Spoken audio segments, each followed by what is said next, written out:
Video शुरू करने से पहले मैं आपको बताना चाहूंगा कि अगर आपने इस सीरीज की पिछली वीडियोस नहीं देखी है तो पहले वो वीडियो जरूर देखिए, फिर आपको इस फिल्म की स्टोरी अच्छी तरह समझ में आएंगी। इस मूवी की स्टोरी थॉर मूवी की बात की है। थॉर मूवी के एंड में हमने देखा था कि लोकी बाइफ्रॉस्ट से नीचे गिर गया था, जिससे सबको ये लगा था कि लोकी मर चुका है, पर वो मरा नहीं था। एसगार्ड से निकलने के बाद लोकी थेनोस नाम के एक एलियन से मिला। थेनोस लोकी को ये बोलता है कि अगर वो टेसेरेक्ट क्यूब ढूंढकर उसे ला दे तो वो अपनी एलियन आर्मी उसे दे देगा, जिससे कि वो धरती पर राज कर सके। लोकी, जो कि एसगार्ड का राजा नहीं बन पाया था, वो अब धरती पर राज करने के लिए ये सौदा मंजूर कर लेता है। इस काम को पूरा करने के लिए लोकी को एक सेप्टर यानी एक जादुई छड़ी दी जाती है। टेसेरेक्ट क्यूब, जो कि एक पावरफुल इन्फिनिटी स्टोन है, वो धरती पर शील्ड नाम की एक खुफिया एजेंसी के पास था।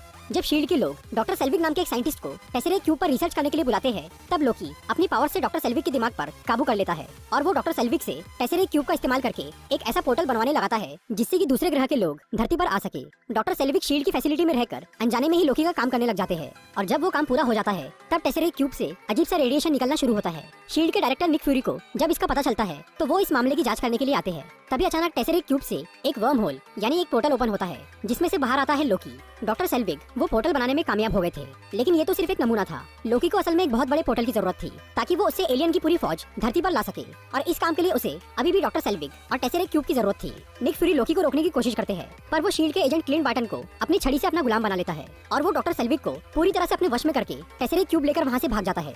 निक फ्यूरी समझ गए थे कि लोकी को रोकना बहुत मुश्किल है, इसीलिए वो एवेंजर्स इनिशिएटिव यानी सुपर हीरो की एक टीम बनाना शुरू कर देते हैं। इस टीम का सबसे पहला मेंबर था टोनी स्टार्क यानी आयरन मैन, जिसे एजेंट कोल्सन जाकर बनाता है। दूसरा मेंबर था ब्रूस बैनर यानी हल्क, जो कि 2 साल से कोलकाता में छुप के रह रहा था। नताशा रोमानोफ उसे ढूंढकर वापस लाती है। तीसरा मेंबर था स्टीव रॉजर्स यानी कैप्टन अमेरिका, जिससे निक फ्यूरी खुद मिलते हैं। इन सभी हीरो से ये कहा गया था कि उन्हें टेसेरेक्ट क्यूब ढूंढने में मदद करना है, पर निक फ्यूरी ने उन्हें जंग के लिए इकट्ठा किया था। दूसरी तरफ डॉक्टर सेल्विक ने वो नया पोर्टल बनाने के लिए एक मशीन बनाना शुरू कर दिया था। उस मशीन को पूरा करने के लिए इरिडियम नाम के एक एलिमेंट की जरूरत थी, और ये खास एलिमेंट जर्मनी में मौजूद था। एजेंट क्लिंट बार्टन, जो कि अब लोकी के काबू में था, वो इरिडियम चुराने के लिए जर्मनी जाता है और कोई उसे रोक ना पाए, इसलिए लोकी सबका ध्यान भटकाने के लिए वहाँ पर थोड़ा तमाशा करता है। तभी वहाँ कैप्टन अमेरिका और आयरन मैन आते हैं और वो लोकी को पकड़ लेते हैं। वो लोग जब लोकी को एक प्लेन में बैठाकर शील्ड के पास ले जाते रहते हैं, तब वहाँ पर आता है लोकी का भाई थॉर। इसके पहले थॉर मूवी में हमने देखा था कि थॉर ने बाइफ्रॉस्ट ब्रिज तोड़ दिया था, इसीलिए इस बार थॉर को धरती पर भेजने के लिए ओडिन ने डार्क एनर्जी का इस्तेमाल किया। थॉर यहाँ पहुंचकर लोकी को उनकी पकड़ से छुड़वा लेता है और वो लोकी को समझाने की कोशिश करता है, पर वो नहीं मानता। थॉर लोकी को अपने साथ एसगार्ड ले जाना चाह रहा था, पर आयरन मैन और कैप्टन अमेरिका उसे शील्ड के पास ले जाना चाहते थे, इसीलिए उनकी थॉर से लड़ाई हो जाती है। पर आखिर में थॉर मान जाता है और वो लोकी को लेकर शील्ड के हेली कैरियर में चला जाता है। वहाँ पर टोनी स्टार्क और ब्रूस बैनर, ये दोनों साइंटिस्ट टेसेरेक्ट क्यूब की तलाश शुरू कर देते हैं, पर इसी दौरान उन्हें पता चलता है कि शील्ड के लोग टेसेरेक्ट क्यूब से खतरनाक हथियार बना रहे हैं। इस बात से सभी हीरोज और खास तौर पे कैप्टन अमेरिका बहुत नाराज होता है, क्योंकि कई साल पहले हाइड्रा ने भी टेसेरेक्ट क्यूब से ऐसे ही हथियार बनाए थे। शील्ड की इस हथियार वाली बात को जानकर सभी हीरोज आपस में ही बहस करने लगते हैं। ये देखकर लोकी बहुत खुश हो रहा था, और कमाल की बात तो ये थी कि लोकी जानबूझकर शील्ड की पकड़ में आया था, क्योंकि वो एवेंजर्स की टीम को तोड़ना चाहता था, ताकि जब उसकी फौज धरती पर आए तो उन्हें रोकने वाला कोई न हो। फिर लोकी को ढूंढते हुए क्लिंट बार्टन और कई सारे सोल्जर्स शील्ड के हेली कैरियर तक पहुंचते हैं और वो वहां पर हमला करते हैं। इससे हेली कैरियर का एक इंजन खराब हो जाता है, और इस बुरे हालात की वजह से ब्रूस बैनर हल्क में ट्रांसफॉर्म हो जाता है और वो तबाही मचाना शुरू कर देता है। दूसरी तरफ टोनी और स्टीव हेली कैरियर के उस इंजन को ठीक करते हैं और थॉर हल्क को संभालता है। लड़ाई के दौरान हल्क हेली कैरियर से नीचे गिर जाता है और लोकी शील्ड के एजेंट फिल कोल्सन को मार के थॉर को भी हेली कैरियर से नीचे गिरा देता है और लोकी वहां से भाग जाता है। नताशा रोमानोफ क्लिंट बार्टन के साथ लड़ाई करती है और वो उसे बेहोश करके लोकी के काबू से बाहर कर देती है। फिल कोल्सन की कुर्बानी की वजह से सभी हीरोज एक हो जाते हैं और वो फिर से मुकाबला करने का फैसला करते हैं। उधर डॉक्टर सेल्विक की उस मशीन को चलाने के लिए बहुत सारी इलेक्ट्रिक एनर्जी की जरूरत थी, और इतनी सारी एनर्जी सिर्फ टोनी स्टार्क की बिल्डिंग यानी स्टार्क टावर में ही मौजूद थी, इसलिए लोकी उस मशीन को स्टार्क टावर पर लगा देता है। फिर आयरन मैन वहां पहुंचकर उस मशीन को बंद करने की कोशिश करता है, पर वो बंद नहीं होती।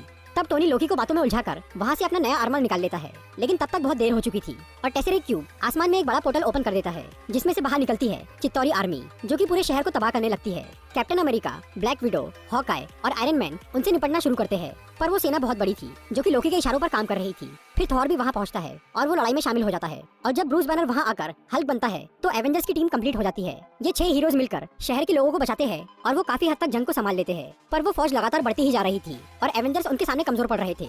इसीलिए वर्ल्ड सिक्योरिटी काउंसिल के लोग न्यूयॉर्क शहर पर न्यूक्लियर बॉम्ब से हमला करते हैं ताकि वो एलियन आर्मी खत्म हो जाए, पर उससे पूरा शहर भी तबाह हो सकता था। इसीलिए आयरन मैन उस बॉम्ब को पकड़ के सीधे उस पोर्टल के अंदर लेकर जाता है, जिससे पूरी चित्तौरी आर्मी मारी जाती है और शहर बच जाता है।